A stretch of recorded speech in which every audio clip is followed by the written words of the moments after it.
The Oklahoma Turnpike Authority's expansion plan is getting very close to what was a rural black schoolhouse. Supporters are worried the expansion plan will take away from the significance of the now historic landmark. News 9's Angelicia Bruton with that story.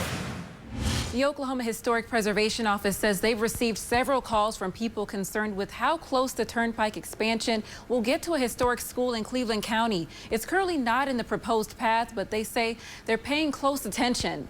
One proposed route on the Access Oklahoma Turnpike plan would expand the Kickapoo Turnpike near the historic Union School 19½ in New Walla. At least for a time, it was the only segregated school operating in Cleveland County. This was during the time of segregation and Jim Crow segregation, especially in Oklahoma. The rural schoolhouse still sits on an unpaved road on the corner of Southeast 149th Street. Matthew Pierce says they hope to keep it that way. We are tasked in collaboration with the National Park Service to implement the National Historic Preservation Act.